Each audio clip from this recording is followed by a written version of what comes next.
من الشيطان الرجيم.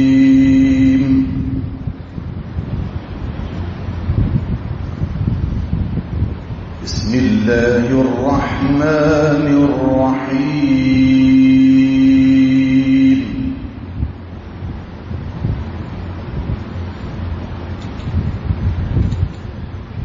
إن الله اشترى من المؤمنين أنفسهم وأموالهم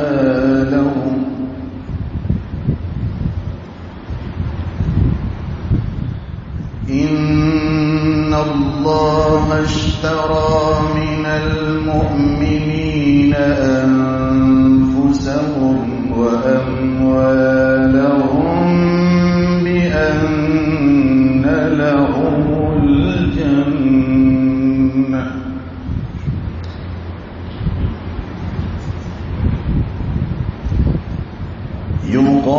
يقاتلون في سبيل الله فيقتلون ويقتلون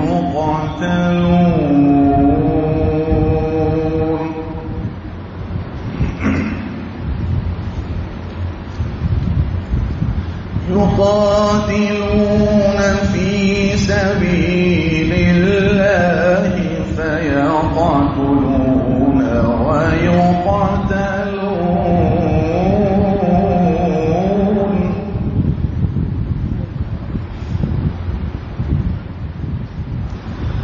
وعدا عليه حقا في التوراة والإنجيل والقرآن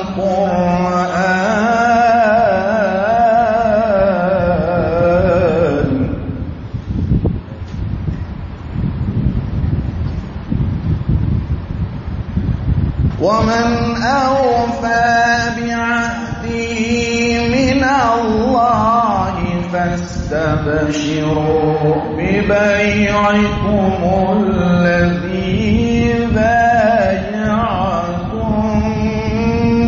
به وذلك هو الفوز العظيم.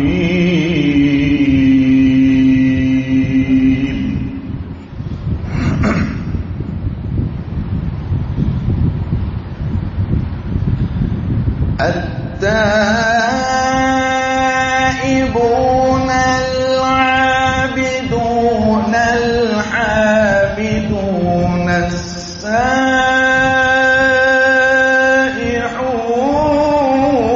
السائحون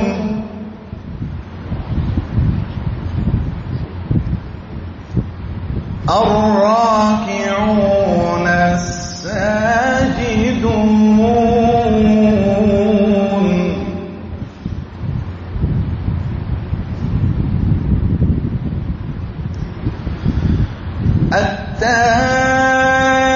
التائبون العابدون الحامدون السائحون الراكعون الساجدون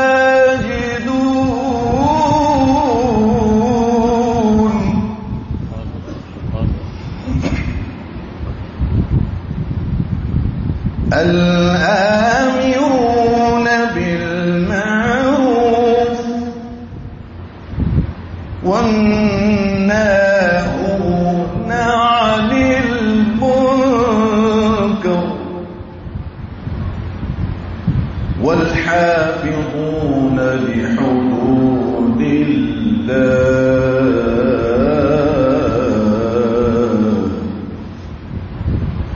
وبشر المؤمنين.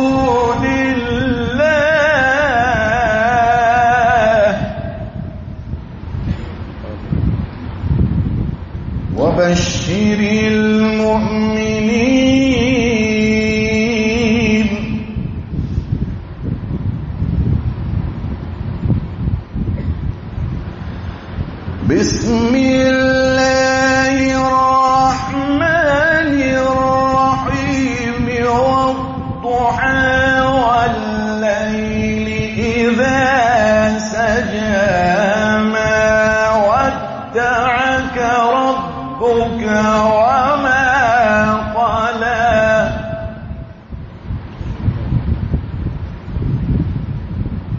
وَلَلْآخِرَةُ خَيْرٌ لَّكَ مِنَ الْأُولَىٰ وَلَسَوْفَ يُعْطِيكَ رَبُّكَ فَتَرْضَىٰ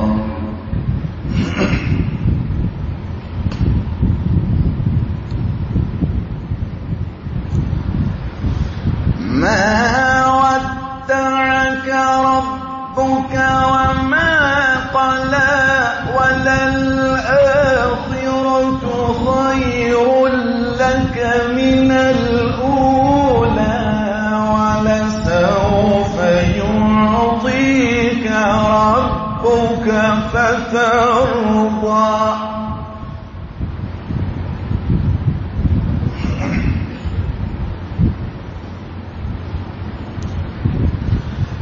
أَلَمْ يَجِدْكَ يَتِيمًا فَآوَىٰ وَوَجَدَكَ ضَالًّا فَهَدَىٰ وَوَجَدَكَ عَائِلًا فَأَغْنَىٰ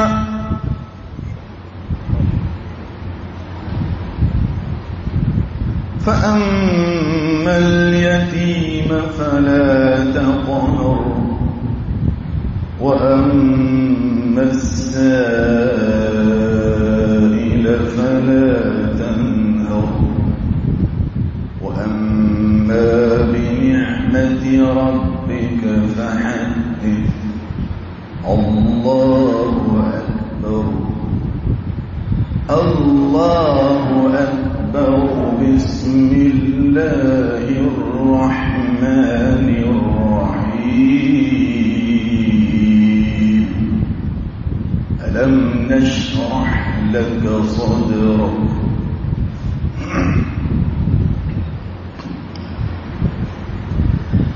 وأما بنعمة ربك فحدث الله أكبر بسم الله الرحمن الرحيم ألم نشرح لك صدرك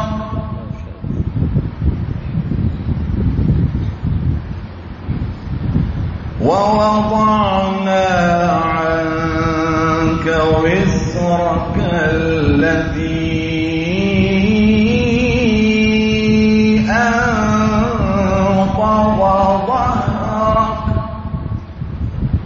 ورفعنا لك ذكرك ألم نشرح لك صدرك ووضعنا عنك وزرك الذي أنقض ظهرك ورفعنا لك ذكرك فإن مع العسر يسرا إن مع العسر يسرا فإذا فرغت فانصب وإلى ربك فارغب صدق الله العظيم. بسم الله الرحمن الرحيم. نحمده ونصلي على رسوله الكريم. أما بعد، أعوذ بالله من الشيطان الرجيم. بسم الله الرحمن الرحيم. إن الله اشترى من المؤمنين أنفسهم وأموالهم بأن لهم الجنة. صدق الله العظيم.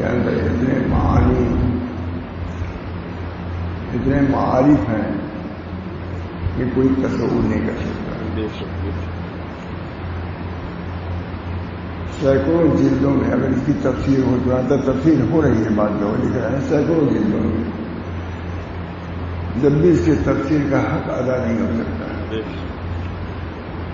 قرآن پاک سے تعلق نسبت ہر مومن کو ہے، اور الحمدللہ بہت سے اس کا ترجمہ بھی کچھ نہ کچھ جانتے ہیں، مگر جتنا جانتے ہیں وہ کافی نہیں ہے۔ آدمی کو کوشش ہونا چاہیے کہ اپنے رب کے کلام کی کچھ معرفت مزید بڑھتی جائے، اس کے لیے ضروری ہے کہ کچھ اس کے لیے محنت بھی کی جائے۔ یہ آیت جو آپ نے پڑھی، اس میں مجھے ایک معرفت کی بات حاصل ہوئی تھی بعض کتابوں سے، بہت بڑے لوگ انہوں نے کہا ان اللہ اشتری من المؤمنین، اللہ تعالیٰ نے خرید لیا ہے مومنین سے ان کے انفس کو، اللہ تعالیٰ نے ان کے انفس کو خرید لیا ہے، اور ان کے اموال کو خرید لیا ہے، بأن لهم الجنہ، جنت کے عوض میں اللہ تعالیٰ نے ان کے جانوں کو بھی خرید لیا ہے اور مالوں کو بھی خرید لیا ہے۔ اس پر ایک عالم نے لکھا جس کا حضرت خانوی نے ترجمہ بھی کیا، اس میں یہ ہے، وہی اصل میں سنانا ہے کہ ہمارے نزدیک یہ ہو گیا، انہوں نے ہمارے مالوں کو اور ہماری جانوں کو خرید لیا، اس کے عوض میں جنت کے عوض میں۔ ظاہر کہ جنت دائمی چیز ہے، یہ کچھ بھی ہو یہ فانی چیز ہے، تو اللہ تعالیٰ نے یہ سودا ہمارے ساتھ نہایت ہمارے لیے سود مند فرمایا ہے، لیکن سمجھنے والوں کے لیے اس میں بھی فرق ہے۔ لکھا ہے کہ جن اہل حال نے، اہل معرفت نے یہ سوچا کہ اللہ تعالیٰ نے ہمارے انفس و اموال کو خرید لیا تو خوش ہو گئے کہ اللہ تعالیٰ مشتری ہے، ہمارے جانوں کا ہمارے مالوں کا اللہ خریدنے والا ہے، اللہ خرید رہا ہے، تو وہ خوش ہو گئے، ان کے چہرے پر سفیدی آ گئی، ان کا چہرہ دمکنے لگا، یعنی ہمارا مال ہی کیا ہے، ہماری جان ہی کیا ہے کہ جنت کے عوض میں اللہ نے خرید لیا، تو خوش ہو گئے۔ تو خوشی میں چہرہ کیا ہوتا ہے؟ سفید رہتا ہے، چمکنے لگتا ہے، دمکنے لگتا ہے۔ اور انہیں عارفین میں سے بعد وہ لوگ ہوئے جنہوں نے یہ سوچا کہ اللہ ہی کی چیز تھی، اللہ ہی نے خرید لیا، تو شرمندہ ہو گئے۔ انہوں نے خوشی کا اظہار کیا کہ اللہ نے ہمارے مال کو خرید لیا جنت کے عوض میں۔ ایک حال یہ ہے، انہوں نے یہی دکھایا ہے کہ عارفین میں بھی فرق ہے، ان کو یہ ہوا کہ اللہ نے ہمارے مال کو خرید لیا، ظاہر ہے کہ خوشی کی بات ہے، چہرہ دمکنے لگا، سفید ہو گیا چہرہ۔ اور بعض عارفین ایسے تھے وہ شرمندگی سے ڈوب گئے، یہ اللہ تو ہی نے جان دیا تھا اور تو ہی نے مال دیا تھا، تو ہی نے خرید لیا، تو ان کا چہرہ شرمندگی سے پیلا ہو گیا۔ معرفت کی بات ان کی وہ معرفت تھی کہ یہ معرفت ہے۔ آگے لکھا ہوا ہے کہ جن لوگوں کا چہرہ سفید ہو گیا جنت میں ان کو چاندی کے بدلے سے ملے گی، جتنی چیزیں ملیں گی سفید ملیں گی، جتنی چیزیں ان کو ملیں گی کیونکہ ان کا چہرہ سفید ہوا، تو جتنی چیزیں ان کو ملیں گی سب سفید ملیں گی، چاندی ملیں گی، اور ان کا چہرہ کیونکہ پیلا ہوا اسے جتنی چیزیں ملیں گی پیلی ملیں گی جنت میں، اسے آگے میں ہر تھالی ملتا ہے۔ اس وجہ سے میں نے یہ کیا کہ سمجھنے کا بھی فرق ہے۔ ہم لوگ کسی مدد تلاوت کیا، سفید ہونے لاگ بھی نہیں چہرہ بنا بس پڑھتے چلے گئے۔ اللہ تعالیٰ نے کلام میں بڑے معانی بڑے مطالب بڑے معارف رکھے ہیں، اللہ ہم سب کو توفیق دے۔ اب یہی دیکھیے ایک عارف ہوا ہے جو یہ سمجھتا ہے کہ اللہ کا فرض ہے کہ ہماری معمولی چیز کو اللہ نے جنت کے بدلے خرید لیا، چہرہ دمکنے لگا، سفید ہو گیا۔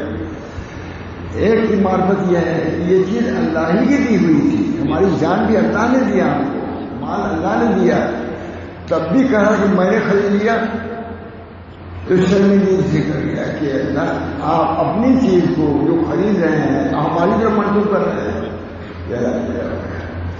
سمجھنے والے آپ ہمارے محبت مشہور ہے اذا جاء نصر اللہ والفتح ورأيت الناس يدخلون في دين الله أفواجا فسبح بحمد ربك واستغفره إنه كان توابا. یہ ہوا سب لوگ خوش ہو گئے اس دعا کے نالے والے بعد سب لوگ خوش ہو گئے لیکن حضرت کا صدیق پر اثر ہے حضرت بعد صحابہ کا اثر کیا ہوا بھائی کہا یہ ترقی کی بات سب لوگ سمجھ رہے ہیں خوشی کی بات ہے یہ ان سمجھا رن کی بات ہے کہتے ہیں کہ اب حضور کا کام تمام ہو گیا ہے اب حضور کی وفات ہوئی اسی مثال سے معلوم ہوتا ہے اذا جاء رسول اللہ ورأيت الناس يدخلون في دين الله افواجا فوج داخل ہونے لگے تو حضور کے بعثت کا جو مقصد تھا پورا ہو رہا ہے وہ وفات ہو رہی ہے بعد میں یہ سمجھا رونے لگے بالو تو خوش ہوئے اور بالو رونے لگے وہ کا سدھی ہے بات ہو رہا ہے معلوم بات قرآن کے سمجھنے میں بھی فہم کا فرق ہوتا ہے جو جتنی کتابیں پڑھی شکر ہے کسی نے کچھ لکھا ہے عربی کتابیں لکھی ہمارے پاس بہت کتابیں عربی کی تفسیر کی ہیں دوسری رنگ ہے سید جو قاضی جانے کا دوسرا رنگ ہے صاحب کشائیہ کا دوسرا رنگ ہے سب کا رنگ الگ ہے قرآن وہی ہے یہ رنگ سب کا ہے اللہ تعالیٰ نے قرآن کی برکت حضرت شاہ ولی اللہ صاحب کہتے ہیں کہ اجل نعمت سب سے بڑی نعمت یہ ہے کہ اللہ تعالیٰ نے قرآن کو ہم تک پہنچایا ہے اور حضور صلی اللہ علیہ وسلم نے خود ارشاد فرمایا تم میں دو چیزیں چھوڑ کے جا رہا ہوں کتاب اللہ و سنت اللہ کی کتاب بہت بڑی نعمت بہت بڑی نعمت ہے اللہ ہم کو اسے قدر کی توفیق میں قرآن پاک ماشاء اللہ آپ حضرات دیکھیے پڑھنے والے کیا ہیں 20-25 سال پہلے یہ سب پڑھنے والے نہیں تھے میں نے کہتا ہوں کہ ہمارے قاری مئو کے قاری ریاست میں جن کی کتاب ہے وہاں ہم لوگ ضلع میں تجویز کوئی جانتا نہیں ہے وہ پڑھ کے گئے الہ آباد سے وہی جن پر کتاب لکھی ہے قاری صدیق صاحب نے ان سے کتاب پڑھ کر قاری ریاست میں سر گئے الحمدللہ ان سے پڑھنے کا ہم لوگ کو لوگ جانتے ہی نہیں تھے کہ تجویز کیا ہے اور ترتیب کیا ہے قاری ریاست میں سر گئے پھر عام کر دیا یہ بھی بہت بڑی بات ہے قرآن پاک سے تعلق نسبت بہت بڑی بات ہے بہت اچھا پڑھتے تھے قاری ریاست میں سر یہ دفعہ ہم سے پڑھایا دفتر میں بلایا دفتر میں کہ تم مشق کر رہے ہیں کچھ آیا نہیں پڑھو ہم نے پڑھا بھائی یہ ہونا پور بس پاس کر دیا کہا تم طلبہ کو مشق آیا کرو یہ بھی طلبہ کو مشق کرانے کے دارالعلوم دیوبند میں بھی تم کر لیکن میں خود ابھی میزان سے بول پڑھا اللہ تعالیٰ کا شکر ہے قرآن پاک کی ترتیب اس کی تدبیر بہت بڑی ہے اتل ما اوحی من الکتاب اللہ تعالیٰ فرماتے ہیں اتل ما اوحی من الکتاب جو کتاب نازل ہوئی اس کو پڑھو اتل رکھنے کے لیے نہیں ہے تاک پر رکھنے کے لیے ہماری تشریح ہے تاک پر رکھنے کے لیے نہیں ہے جہیز میں خالی دینے کے لیے نہیں ہے یہ جو کام یہود و نصارہ بھی کر رہے تھے ذہبوا اپنی کتاب کو انہوں نے سنہرے حرف سے لکھوایا لیکن اس کے عوامی پر عمل نہیں کیا نمائش سے اجتناب نہیں کیا کتابیں منسوخ کر دی یہ کتاب اب اس لائق نہیں ہے کہ صرف سنہرے حرف سے لکھوانا ہی کافی نہیں جعلی کو سے لکھوانا کافی نہیں کیا تھا عوامی کا انتصال ہونا چاہیے نواحی سے اجتناب ہونا چاہیے تب وہ کتاب رکھنے لائق ہوگی جاری ورنہ اللہ نے منسوخ کر دیا پھر قرآن کو لے آئے اس لیے قرآن کو کہا جا رہا ہے کہ ان سے کتاب کو جو شرط دی گئی ہے تلاوت نہ کرنے والے تم لوگ اس کو تلاوت برابر کرتے رہو تاکہ یہ کتاب باقی رہے اس لوگ ہماری کتاب اس لوگ جو کتاب تم بنا دی ہے اس کی تلاوت ہو صاحب بیضاوی لکھتے ہیں تقرباً اللہ، قرب کہہ دیا، کتاب کی تلاوت کرو تاکہ اللہ کا قرب حاصل ہو۔ اللہ کا قرب تلاوت سے سب سے زیادہ ہوتا ہے، سب سے زیادہ قرب جو ہوتا ہے کلام اللہ سے ہوتا ہے، اللہ کا کلام ہے، براہ راست صفات سے اٹھا کر آپ کو عمل کر رہا ہے، اور جو چیزیں ہیں وہ ہماری مخلوق ہیں، لیکن قرآن مخلوق نہیں ہے۔ قرآن جب پڑھو گے گویا کہ اللہ تعالیٰ کی صفت سے تم تکلم کر رہے ہو، قرآن اتلو ما اوحی الیک، اللہ تعالیٰ تقرب اللہ بتلاوت، ان کی تلاوت سے تقرب حاصل کرو۔ ساری بازاری لکھتے ہیں تقرب اللہ بتلاوت وہ تحفظ الفاظ، تلاوت سے اس کے الفاظ کا تحفظ ہوگا۔ تو یہ اسی میں چاہتا ہوں کہ ہم لوگ 30-40 سال پہلے جانتے نہیں یہ کرائے ضرورت کیا تھی، تو گئے تو اب دیکھیے کیسے کیسے کرائے تھے، سب اسی کوئی نئی چیز تو نہیں، پرانی چیز ہی اب سامنے آ رہی ہے۔ پڑھنے کا وہ اللہ، پڑھنے کے طریقے آ رہے ہیں، پڑھنے پڑھانے سے ہوا، ان مدرسوں سے تو ہوا، ان جامعات سے ہوا، ان قرآن سے ہوا، کہیں کی قدر نہیں، قرآن سامنے آ گیا ان کی وجہ سے۔ تقرب اللہ اس کے کلام سے تلاوت، تقرب اللہ تلاوت، اس کی تلاوت سے تقرب حاصل کریں گے۔ وہ تحفظ بالفاظ، اس کے الفاظ کا تقرب کب ہوگا؟ جب پڑھو گے تب تو محفوظ رہے گا، پڑھو گے نہیں دھیرے دھیرے سب ختم ہو جائے گا۔ اس کے معلومات کی اس کے تلاوت کا حکم اس لیے ہے تاکہ قرآن کے الفاظ محفوظ رہیں۔ آپ نے پڑھا محفوظ ہو گئی، سب کے ذہن میں بھائی اس طرح بھی پڑھا جاتا ہے، اس وجہ سے تحفظ اس کے الفاظ کے تحفظ کے لیے۔ اور تیسری چیز مولانا کیا ہے؟ اکتشاف المعانی، اس کے معنی کی استشفاء کے لیے بار بار پڑھو۔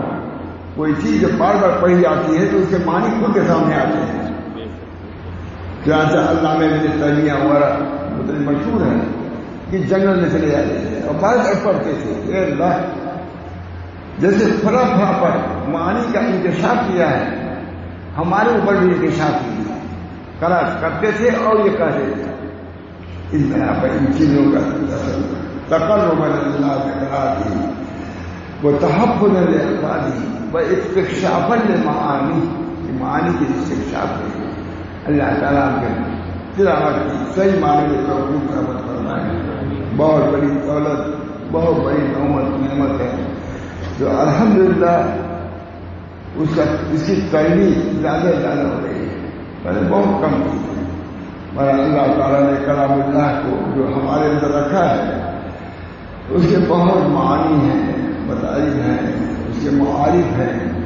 اللہ ہم سب کو اسی تو اور یہاں تو ہو سکے ہم سب کو تلاوت کا اہتمام کرنا چاہیے۔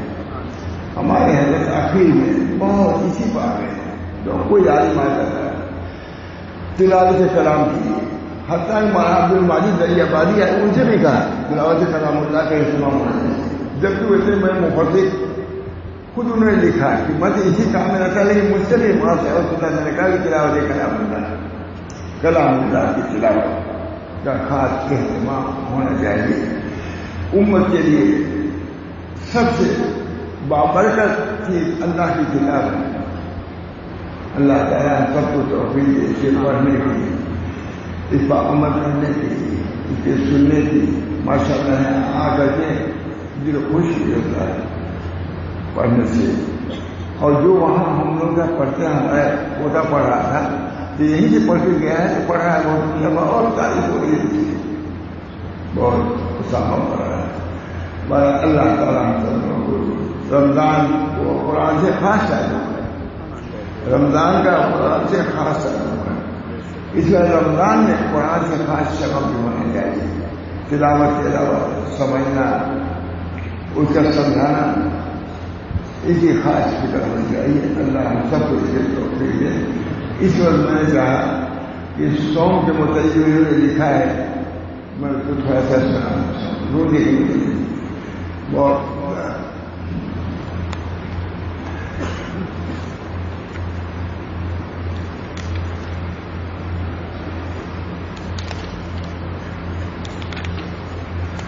روزے کے پیارے ہیں، کیونکہ شروع میں سنا چکا ہوں، اب چاہتا ہوں کہ آخر میں بھی سنا فرماتے ہیں معلوم ہونا چاہیے کہ روزے کی 3 قسمیں ہیں۔ پہلا صوم عام ہے، عام ہوتا ہے لیکن ہم سب ہوتا ہے، لیکن خواص کا بھی کوئی روزہ ہے، اس کی فکر ہونی چاہیے کہ 20 سال پہلے جو روزے کا حال تھا وہی اب بھی ہوتا، افسوس سے بات۔ نماز بھی بدلنی چاہیے، روزہ بھی بدلنا چاہیے، تلاوت بھی بدلنا چاہیے، اہتمام ہونا چاہیے۔ نماز 20 سال سے پڑھ رہے بچے بچے بے خوشی تھی، بغیر تعطیل ارکان اب بھی پڑھیں نہیں، ترقی ہونی چاہیے۔ ہر چیز میں ترقی ہو رہی ہے، تعلیم میں ترقی ہو رہی ہے، تجارت ہو رہی ہے، عبادت میں بھی ترقی ہونی چاہیے۔ اللہ تعالیٰ ہم سب کو توفیق دے۔ فرماتے ہیں پہلا صوم عام ہے، جس کے معنی یہ ہے کہ اس نیت کے ساتھ کہ میں اللہ پاک کی خوشنودی کے لیے روزہ شروع والا بھی نقل کرنے کوئی حرج نہیں ہے۔ فرماتے ہیں کہ اس نیت کے ساتھ روزہ رکھو کہ اللہ پاک کی خوشنودی کے لیے روزہ رکھتا ہے، اللہ خوش ہے۔ جیسے نماز اللہ کی خوشنودی کے لیے، وَلِلَّهِ عَلَى النَّاسِ حِجُّ الْبَيْتِ مَنِ اسْتَطَاعَ، اللہ کے لیے وَلِلَّهِ عَلَى النَّاسِ حِجُّ الْبَيْتِ مَنِ اسْتَطَاعَ۔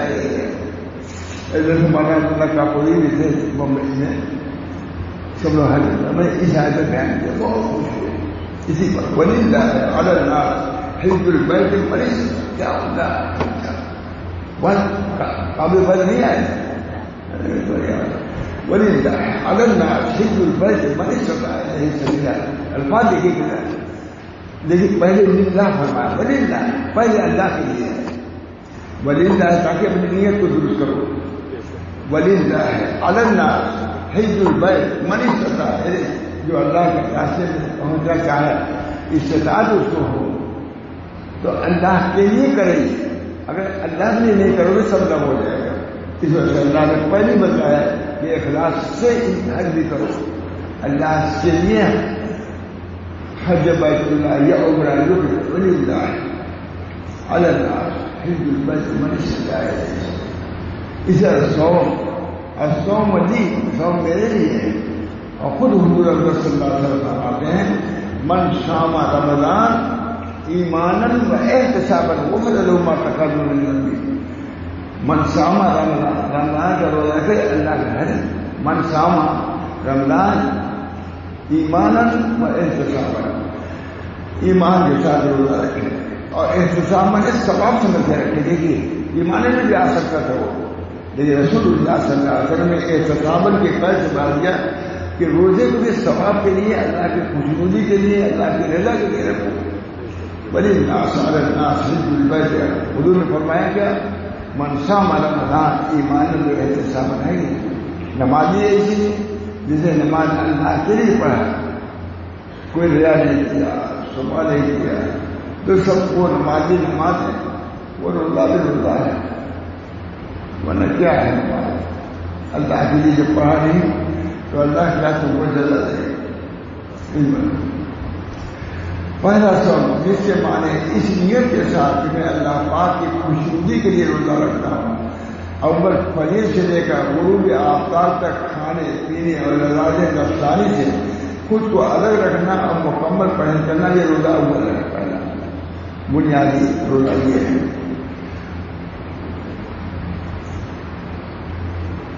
تم پر اللہ تعالیٰ فرماتے ہیں یا ایھا الذین آمنوا کتب علیکم الصیام، اے ایمان والو تم پر روزہ فرض کیا گیا ہے، اے ایمان والو خطاب کیا ہے تاکہ اللہ تعالیٰ اس کو متوجہ فرمائے، ایمان والو کا تم پر روزہ فرض کیا گیا ہے۔ بہت نقطہ لکھا ہے انہوں نے، کتبہ فرمایا، یہ نہیں فرمایا کہ کتب تو میں نے لکھا ہے، فرض کیا ہے، کیونکہ کتبہ مجہول کیسے گا ہے تو فائل محذوف ہوتا ہے، تو اس میں چونکہ اللہ تعالیٰ بندوں کو مشقت ڈالنا چاہتے تھے، اس بنا پر اپنی طرف منظور نہیں کیا، بلکہ عام بات کر دیا، خود باری مجھ سے آپ تم پر روزہ فرض کیا گیا ہے، کتب تو نہیں کرنا ہے۔ اور جہاں اپنے کہا تو قتل رحم کو عدالت سے اپنے لیے کہا کہ میں نے رحمت کو اپنے اوپر فرض کیا ہے، لہٰذا خود حضور نے فرمایا اللہ نے، اور وہاں ہم کو خطاب جو کیا تو کچھ جگہ سے کہا قتل تو نہیں کرنا ہے۔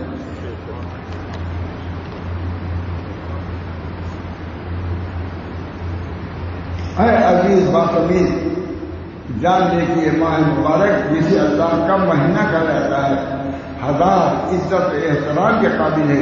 یہ کوئی چیز آزار بے حمیت مہمان نہیں ہے جو تیرے گھر میں جھاڑو سے لیا گیا ہے۔ باعزت مہمان تمہارا ہے، اس کی قدر کرو۔ جب آتا ہے اپنے حوائج ضروریات کو سامنے لاتا ہے، خود حوائج لے کے آتا ہے اور تیرے لیے رحمت اور مغفرت کے اسباب پیدا کرتا ہے، یہ اللہ ایسا ہے۔ اور جب جاتا ہے تو روزہ رکھنے والوں کی لغزشوں کو اپنے ساتھ لے آتا ہے، اس درمیان جو لغزشیں ہیں ان کو ساتھ لے آتا ہے روزہ سے۔ ایسے مبارک مہینے کو عزیز نہ رکھنا اور یہ سوچنا کہ جب اگلے سال یہ مہینہ آئے گا تب دیکھا جائے گا، کسی طرح صحیح نہیں ہے، بہت بے عدلی کی بات ہے۔ اس وقت رمضان کا مہینہ آیا تو اس مہینے میں رہو روزہ، آگے رہو گے کہ نہیں رہو گے، کیا مطلب مرو گے اس کو کیا ہو۔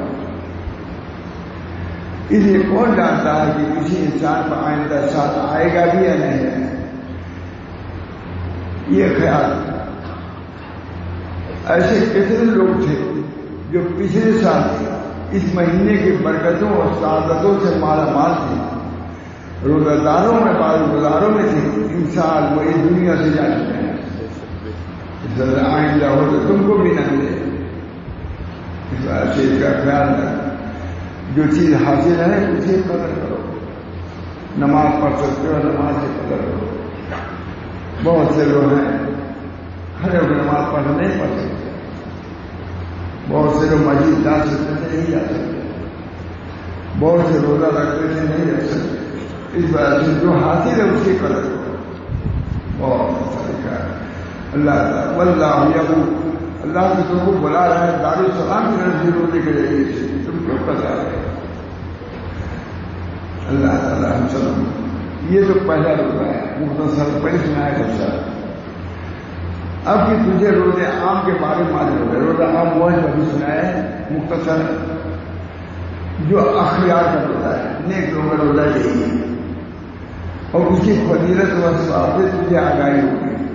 تو اے فرزند ارجمن، جان لے کہ روزہ کی دوسری کسی خاصان خدا کا روزہ ہے۔ اب ہم لوگ ترقی کرنا چاہیں، پہلے درجے کا روزہ سنا چکا ہوں، اب دوسرے درجے کا، اب ہم لوگ کو اس میں آنا ہے، جو آپ اسی لیے سنا رہا ہوں، میں اپنے لیے سنا رہا ہوں، خالی پہلے سنا کے بس کر دیا نہیں، اب اس کو سناؤ۔ اب دوسری خاصان خدا کا روزہ ہے، وہ عام روزہ تھا جو اب تک ہو رہا ہے، اب خاصان خدا کا روزہ سنو اللہ تعالیٰ۔ اور وہ مذکورہ امور سے بچنے کے علاوہ تمام عیوب اور ذنوب یعنی گناہوں اور بدماریوں سے بچنا، اور ظاہری اور باطنی دونوں سطح پر صبر اختیار کرنا، اور اپنے اعضاء اور جوارح کو تمام برائیوں سے محفوظ رکھنا، یہ دوسرے درجے پر ہے۔ پہلا درجہ یہ کھانا پینا چھوڑ دو اور دوسرے چھوڑ دو، اس میں یہ ہے کہ ان چیزوں کو چھوڑو ہی، دوسرے درجے باطنی گناہوں کو بھی چھوڑو، وہ تو ظاہری گناہ تھے، اب باطنی گناہ بھی ہے۔ وَذَرُوا ظَاهِرَ الْإِثْمِ وَبَاطِنَهُ، اللہ تعالیٰ فرماتے ہیں وَذَرُوا ظَاهِرَ الْإِثْمِ وَبَاطِنَهُ، ظاہری گناہ کو چھوڑو، باطنی ہے کہ نہیں؟ وَذَرُوا ظَاهِرَ الْإِثْمِ وَبَاطِنَهُ، ظاہری گناہ کو چھوڑو۔ اب خاصان خدا کا روزہ یہ ہے کہ باطنی گناہوں کو چھوڑ دے۔ عام ہے کہ جو ظاہری چیزیں ہیں کھانا پینا کو چھوڑو، اور خاصان خدا کا روزہ ہے۔ ہمارے حضرت امام راغب صاحب تشریف لے رہے تھے، بہت عبرت کی بات ہے، فرمایا کب تک تم عوام کی نماز پڑھتے رہو؟ عوام آگے کب بڑھو گے؟ ہم کو آپ کو اپنی نمازوں بھی دیکھنا چاہیے، پہلے ہی درجے میں بھی ہے کہ آگے بڑھے بھی ہے۔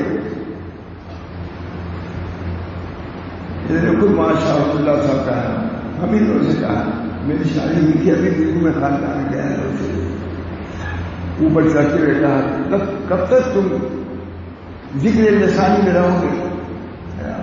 ہم لوگ آئے ذکر قلبی میں کب آؤ گے؟ بڑی شان سے ہر کام ملا کب تک تم زبانی ذکر میں رہو گے؟ اب تو ذکر لسانی بھی نہیں ہے، اس وقت کم سے کم یہ تھا کب تک تم ذکر لسانی میں رہو گے؟ ذکر قلبی میں کب آؤ گے؟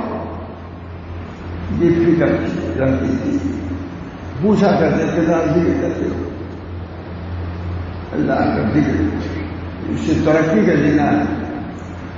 اللہ فاذکرونی اذکرکم واشکرونی ولا تکفرون، فاذکرونی مجھ کو یاد کرو میں تو کو یاد کروں گا۔ حضرت معظم وہی اللہ میں نے کئی دونوں لکھتے ہیں کہ اس سے بڑھ کے ذکر کی فضیلت میں کوئی آیت نہیں ہے، نہ کوئی حدیث ہے۔ فاذکرونی مجھ کو یاد کرو گا میں تو کو یاد کروں گا، معمولی کو فاذکرونی مجھ کو یاد کرو۔ اگر تم چپکے چپکے یاد کرو گے میں تم کو چپکے چپکے یاد کروں گا، اور اگر تم مجمع میں یاد کرو گے تو میں مجمع میں یاد کروں گا، میرا مجمع تمہارے مجمع سے اچھا ہوگا۔ یہ بھی سچ ہے،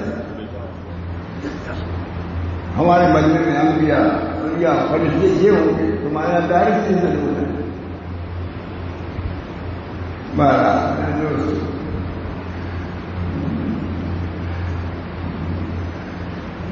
وہ ظاہری عیوب اور ذنوب جو لفظ ہے، ظاہری عیوب اور ذنوب یعنی گناہوں اور بدعملیوں سے بچنا، اور ظاہری اور باطنی دونوں سے صبر کرنا، اور اپنے اعضاء اور جوارح کو تمام برائیوں سے محفوظ رکھنا ہے۔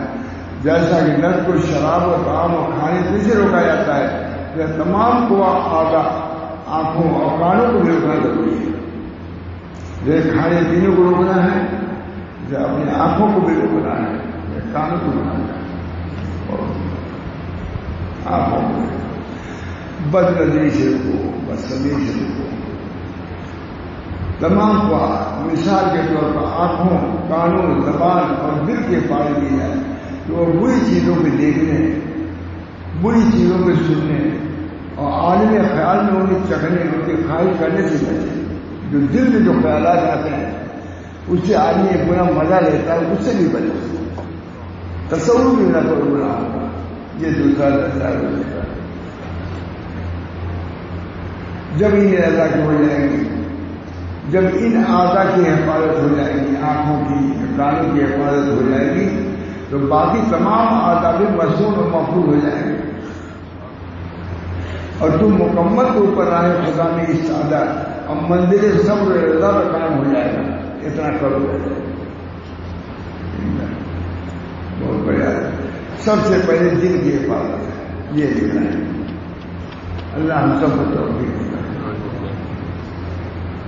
سب سے پہلے دل کی، کبھی میں نے سنایا نہیں وہاں، سب سے پہلے دل کی حفاظت ہے۔ اللہ پاک نے فرمایا واللہ یعلم ما فی قلوبکم، مانے دل میں اللہ جانتا ہے۔ اگر اس کے اندر برائیاں ہیں تو تمہارا دل کیا ہے؟ عیب دار ہے، بیمار ہے، ان بیماری سے نکلو۔ واللہ یعلم ما فی قلوبکم، اللہ تعالیٰ وہ سب کچھ جانتا ہے جو تمہارے دلوں میں، کوئی چیز چھپی نہیں۔ دل بادشاہ ہے اور تمام اعضاء و جوارح اس سے تابع ہیں۔ جب دل نیکی اختیار کرتا ہے تو رعیت یعنی اعضاء مختلف بھی اسی پیروی کرتے ہیں۔ دل جب صالح ہوگا تمام اعضاء کے ساتھ حفاظت، دل کی حفاظت ہوگی سب کی حفاظت ہو جائے گی۔ جب دلی دوا جو ہے حالات اس کے اندر عیوب ہے، نقائص ہیں، پھر ان اعضاء کا کیا چاہیے، کیا پوچھا کرتا ہے، اس وجہ سے بہت زیادہ یہ بھی یاد ہے۔ ایک عرب عالم لکھتا ہے کہ حضرت ابن عباس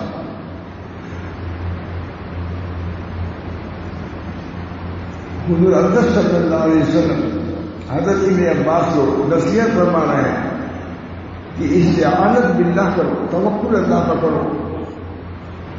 اور یہ تقریر جوان عالم اسی ہے، کئی ہزار کی مجمع میں کر رہا تھا.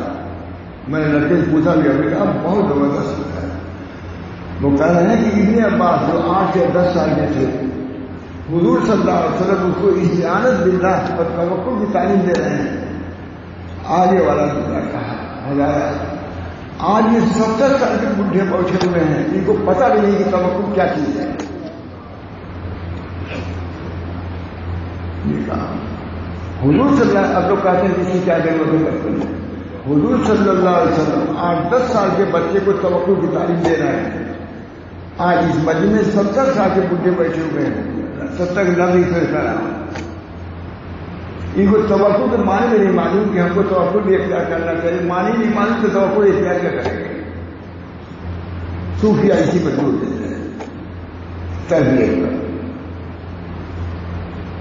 تربیت ایک انگریز لکھتا ہے کہ جب لڑکے شکاری سمجھنے لگے کرتے شروع کرو. حضور صلی اللہ علیہ وسلم نے 7 سال کی عمر میں کہا کہ نماز کے حکم کرو. 10 سال کی عمر حج ہے نہیں تو صرف نماز نہیں ہے، وہاں وہ بھی ہے کہ ان کے مزاج کو الگ کر دو. مزاج میں خوابگاہوں کو الگ کرو. یہ بھی جیسے امر ہے اسی طرح نہیں بھی ہے، ان کو ایک جگہ لے جاؤ. علامہ شامی لکھتے ہیں، وہاں شریعت لکھتے ہیں، شریعت کہ یہ شریعت ہماری ایسی ہے کہ لا یسلم جرۃ کل مرہ، گھڑا ہر مطلب سالم کنویں سے نہیں نکلتا. اس وجہ سے حضور نے فرمایا کہ خوابگاہوں کو الگ کرو تاکہ بیچ بیچ چیز میں مبتلا نہ ہو جائے. یہ نہ سمجھو کہ آج نہیں ہوا تو کل بھی نہیں ہوگا. گھڑا کنویں میں جاتے ہیں، ہم لوگ دیہات کے رہنے والے جانتے ہیں. گھڑا لے آتے ہیں، ڈالتے ہیں، اپنی میں معلوم خالی اوپر پر آ گیا، گھڑا نیچے رہ جاتا ہے. لا یسلم جرۃ ما کل مرض، ہر دفعہ ذرہ ثابت نہیں نکلتا گھڑی سے، کبھی ٹوکر لگتی ہے وہیں رہ جاتا ہے.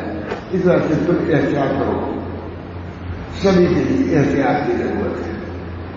اللہ تعالیٰ ہم سب لوگوں کو مشتبہات سے بھی بچائے. بہت ضروری ہے، اس سے خود احتیاط کی بہت ضرورت ہے. اس زمانے میں خاص طور سے بہت زیادہ مشتبہات. دل بادشاہ ہے اور تمام اعضاء و جوارح اس کے تابع فرمان ہے. جب دل نیکی اختیار کرتا ہے تو رعیت یعنی اعضاء مختلفہ بھی اسی پیروی میں صلاح و فلاح کی راہ اختیار کرتے ہیں اور نیک بن جاتے ہیں. رسول اللہ صلی اللہ علیہ وسلم کی ایک حدیث ہے، دل جو ایک پارے گوشت ہے، گوشت کا ٹکڑا ہے، اگر وہ نیک ہو جائے تو سارا جسم نیک ہو جائے. حضور نے تعلیم دیا. حضرت عاشقہ کی اسی کو عالم کہا جاتا ہے. یہ 8 سال جو میں توکل کی تعلیم دے رہے ہیں، اس کا اندازہ نہیں بلکہ انکار ہے. ماننا کیا ہے؟ انکار ان چیزوں کی، ان چیزوں کا انکار ہے. انہیں چیزوں کے انکار میں کام ہے. اصل تو یہی چیزیں ہیں. اس وجہ سے میں سنا رہا ہوں. تو سارا دل اس کے برعکس دل برائی کی راہ اختیار کرتا ہے تو تمام بدن برے ہو جاتے ہیں. شیخ طریقہ فرماتے ہیں برا کہ ایک دن میں اپنے پیر و مرشد کے خدمت میں باریاب ہوا، دیکھا شیخ امام بری طرح رو رہے ہیں، کوئی خیر بات ہے رسول سناتا دور کر ہے. بہرحال میں نے اس لیے سنایا کہ دوسرے درجے میں تیسرا درجہ بھی ہے، وہ تو سمجھ میں نہیں آتا کیا ہے. دوسرا درجہ کو سمجھ میں آ رہا ہے. یہ کھانا پینا چھوڑو اور یہ دل کی خواہشات جس کسی میں وہ چھوڑو تو دوسرے درجے میں آ جاؤ گے. اب تیسرے درجے کا اب انشاءاللہ آئندہ زندہ رہتا سنانا ہے. اللہ تعالیٰ ہم سب لوگوں کو ترقی دے. اول درجے نکالے دوسرے سیکنڈ ڈویژن پاس ہو جائیں لوگ. سیکنڈ ڈویژن اللہ تعالیٰ ہم سب لوگوں کو ترقیات سے مارا. سمجھیں کہ اس کے اوپر بھی کچھ ہے، اس کے اوپر بھی ہے، اس کے اوپر بھی ہے. ترقی جب کرو گے اللہ تعالیٰ ترقی دیں گے. آج تم سے منہ تک نہیں گئی تو کیا دیں گے؟ جو کر رہے ہو اس سے اوپر کا درجہ نہیں ہے، اس سے اوپر کا بھی درجہ ہے، اس سے اوپر کا درجہ ہے۔ ہمارے حضرت امام محمد احمد صاحب واقعی اللہ لگتا تھا کہ روزی کا کتنا اہتمام۔ میں جاتا تھا کبھی کبھی شروعی کا طلبہ دیکھتے رہتے تھے، وہ بھی کہا مولانا جی چاہتا کہ ان کا سبق شروع کرا دوں، ہر 90 سال نئی عمر کو ہوئے تھے، میں بھی بول رہا ہوں، بھائی وہ بھی بول رہے تھے، اب یہ کہہ سکتا ہوں اس زمانے میں مولانا کیسے بولتے ہیں 90 سال کی عمر میں تو خود ہی بول رہا ہوں، اللہ کا بول رہا ہوں نہیں۔ تو فرماتے تھے بولتے مولانا جی چاہتا کہ اس کا درس شروع کرو، اور فرماتے تھے پانچ شب مطلب عثمان نے کہا دیا اس سے مفسر سب سے لکھنے والا کاش سے لکھیے ہوتے مفسر تھے۔ اللہ تعالیٰ نے ان کو بہت زیادہ صاحب نسبت بنایا، واقعی عجیب بڑی نسبت تھی۔ حضرت وہاں علی میاں نے پوچھا ان سے، اب میں اپنے سے کے بارے میں کہا تھا، وہاں علی میاں نے میرے سامنے ماں محمد احمد صاحب پوچھا کہ حضرت آپ کے زمانے میں بڑے بڑے قابل لوگ تھے، آپ نے وہاں بتایا نہیں صاحب سے کیسے تعلق پیدا کر لیا، بجائے مشہور نہیں تھے، بڑے انداز سے جواب دیا، بہت کہا عجیب و غریب نسبت کے حامل تھے وہ، عجیب و غریب نسبت کے حامل، ہر ارادہ علی تھے، امام علی میں نہیں جانتے تھے کوئی خاص عجیب معلوم ہوا کہ اس سلسلے میں نسبت کی ضرورت ہے، نسبت قویہ رکھتا ہو یہ کام کر سکتا ہے، نسبت عجیب و غریب نسبت کے حامل تھے۔ اور دوسری بات یہ فرمائی کہ مناسبت، مجھ کو ان سے مناسبت ہوئی تو حضرت قاضیوں نے سب موجود تھے اس وقت، لیکن گرو امام محمد صاحب ان سے علی میاں کو اشکال ہوا، انہوں نے پوچھا میرے سامنے ہی بات پوچھا کہ مولانا اتنے مشہور لوگ تھے آپ ان سے کیسے بیٹھے ہوئے؟ کہا عجیب و غریب نسبت کے مالک تھے، اس سلسلے میں نسبت کی ضرورت ہے، عجیب و غریب نسبت کے مالک تھے۔ اور دوسری بات کیا مناسبت، کیونکہ اس سے ان کو مناسبت ہوگی اس وجہ میں تعلق پیدا کر لیا ہے۔ اللہ تعالیٰ ہم سب لوگوں کو اس نسبت کے حصول کی فکر پیدا فرمائے، اللہ سے نسبت، سب سے نسبت ہو، اللہ سے نسبت نہ ہو، جسے پیدا کیا ہے، روزی دے رہا ہے، حفاظت کر رہا ہے، اللہ کی نسبت بہت بڑی ہے۔ نسبت صوفیہ غنیمت کبریٰ، شاہ ولی اللہ صاحب ہیں صوفیہ کی نسبت جو اللہ سے وہ غنیمت ہے، اس کو حاصل کرو۔ سب سے پہلے علامہ کو یہ لکھا ہمارے وہاں شاہ ولی اللہ صاحب نے پہلے اسی بات کو نسبت صوفیہ غنیمت، علامہ ابراہیم کو لکھا اپنے استاد کو لکھا نسبت صوفیہ غنیمت کبریٰ، نسبت صوفیہ بہت بڑی غنیمت چیز ہے، علامہ کو لکھا۔ ہماری باقی کی ضرورت ہر سب سے نسبت ہو، اللہ سے نہ نسبت ہو۔ مہاراج اللہ تعالیٰ ہم سب لوگوں کو دین پر قائم دائم رکھے اور ترقی عطا فرمائے، روزے کا جو حق ہے اس کو ادا کرنے کی صحیح کرنے کی توفیق دے اور آگاہی فرما دے۔ نماز ہے، تلاوت ہے، ماشاء اللہ یہاں تلاوت خوب ہو رہی ہے، ذکر بھی ہے، مجھے بہت ہی خوشی ہے کہ ایسے ماحول میں آتا ہوں، کئی سال ہو گیا کہ ذکر تلاوت کا ایک ماحول بنا ہوا رہتا ہے، کچھ نہ کرے تب بھی ان ہواؤں سے تو مؤثر ہو جائے گا انشاءاللہ۔ مسوری والا جاتا ہے جو آدمی پہاڑیوں پر ہوائی جو ملتی ہے، ہوا سے پورا رہتا ہے، ہر لڑی کو پھل کھایا ہوا کے لیے ہو جاتا ہے، پھل تو ہر ملتا ہے، ہوا نہیں ملتی وہاں۔ یہ صوفیہ کیا ہے، ہوائے کیا ہے، تسلیہ، ہوائے نسبت، ہوائے معرفت، ہوائے محبت ملتی ہے۔ اللہ سب کو توفیق دے۔ وآخر دعوانا الحمدللہ رب العالمین۔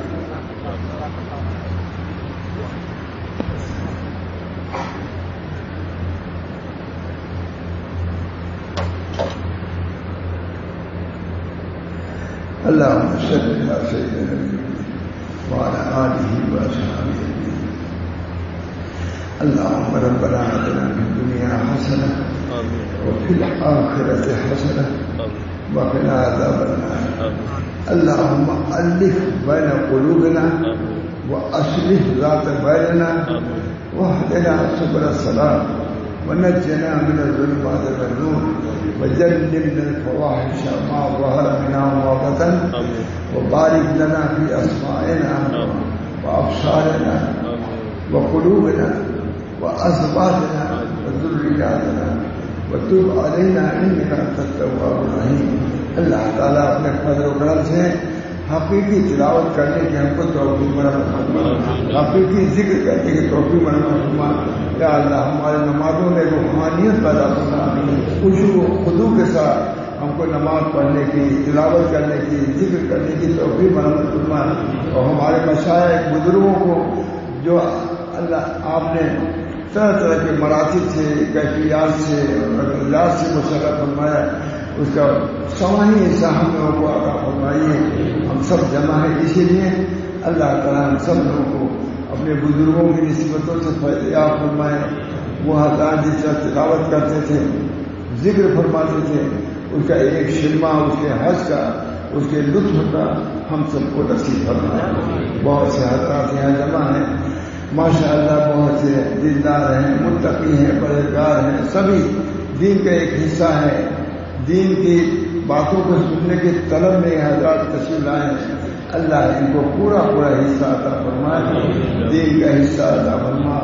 دین سے لذت، ذکر میں خوشی، نماز میں خوشی و خضوع کی برکت سے ہم سب کو مالا فرمائے.